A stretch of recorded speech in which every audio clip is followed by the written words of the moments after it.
l'élaboration du budget pour l'exercice 2022 est un contexte plus favorable que celui que nous avons connu pour le budget 2021. En ce sens que l'un des handicaps aujourd'hui par rapport à la croissance de l'économie, c'est la crise sanitaire. Et comme vous le savez, cette crise a fait reculer l'économie en 2020.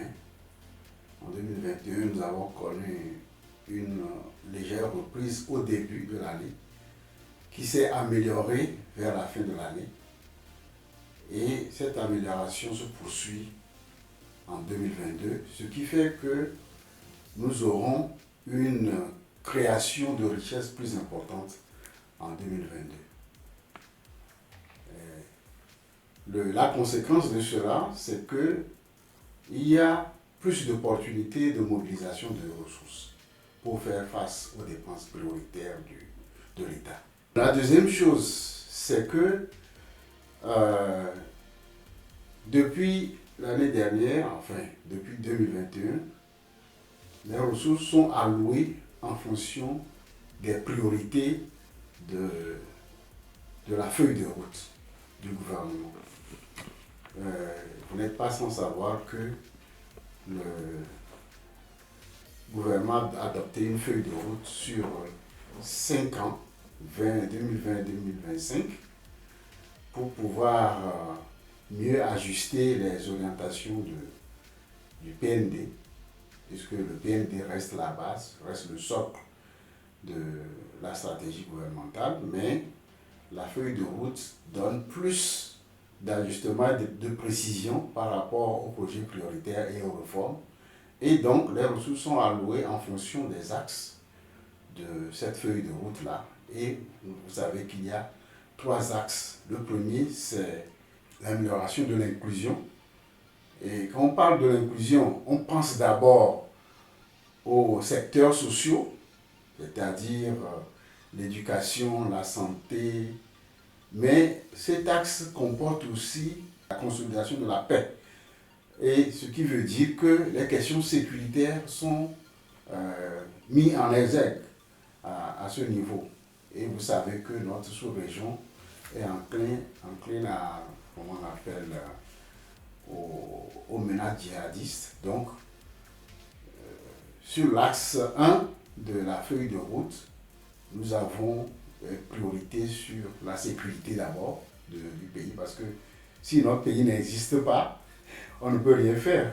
Donc, et ensuite, il y a les questions de santé, d'éducation, de protection sociale, etc., qui sont les questions prioritaires de l'inclusion. Le deuxième axe, c'est de développer l'emploi en s'appuyant sur les forces de l'économie. Et les forces de l'économie, c'est quoi? C'est d'abord l'agriculture. L'agriculture. Donc, les ressources sont prioritairement orientées vers l'agriculture, les pistes rurales, parce que quand nos populations produisent, il faut qu'ils puissent accéder aux marchés porteurs, etc. Il y a l'économie maritime, la pêche, etc. Et le dernier axe concerne la modernisation de l'État. Et à ce niveau, on parle également du rayonnement du pays, tout ce qui concerne les affaires étrangères pour développer la coopération et la décentralisation. C'est un point important de la stratégie gouvernementale. Donc, voilà un peu les axes prioritaires.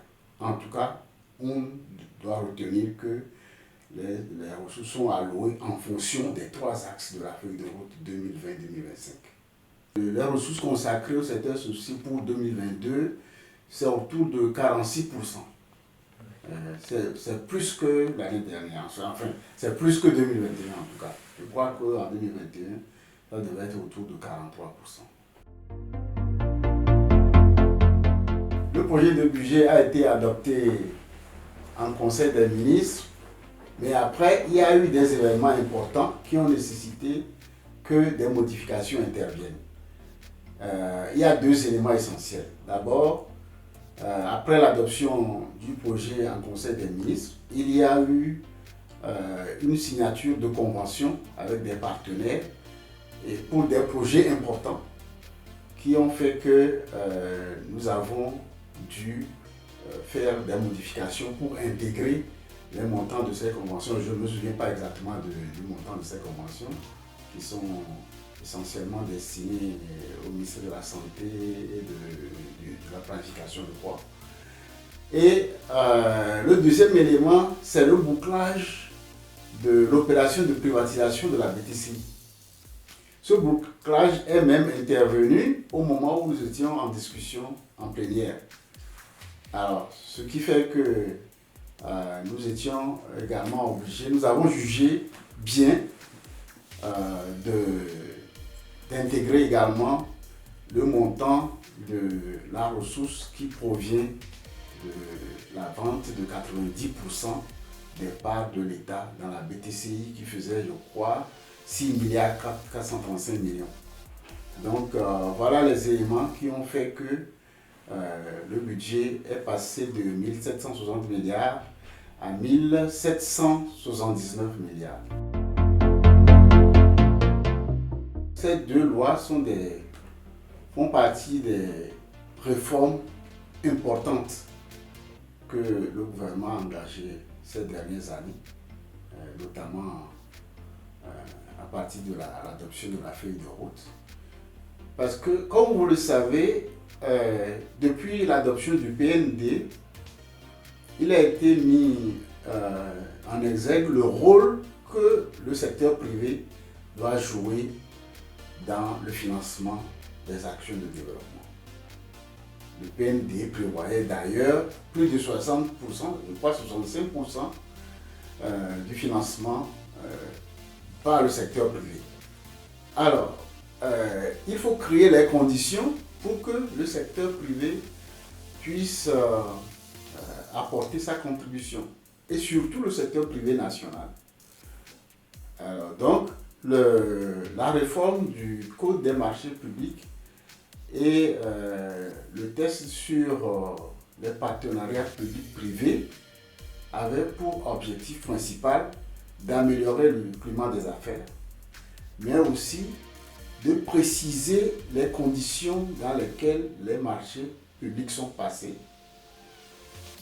de répondre aux faiblesses qu'on a constatées au niveau de la mise en œuvre du Code des marchés passés. On peut noter que la mise en œuvre du Code des marchés passés a eu comme effet de ralentir les procédures parce que les délais étaient trop longs, les autorités contractantes n'étaient pas bien organisées pour faire face à ces procédures, etc.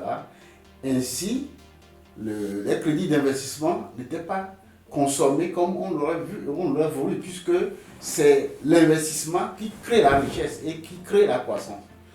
Et donc, le nouveau test permet de régler toutes ces questions. Alors, au niveau du test sur les partenariats publics-privés, il était question de préciser le cadre juridique et institutionnel pour la mise en œuvre des partenariats publics-privés, notamment bien planifier ces partenariats, identifier les institutions qui vont accompagner. Et l'une des innovations, c'est qu'aujourd'hui, avec la création de l'autorité de régulation de la commande publique, qui remplacera l'autorité de régulation des marchés, puisque aujourd'hui cette autorité s'occupe aussi bien des marchés publics que des partenariats publics-privés, alors les PPP auront un interlocuteur privilégié pour pouvoir prendre en charge les questions de litige concernant les partenariats publics-privés. Donc, au-delà de ça, au niveau des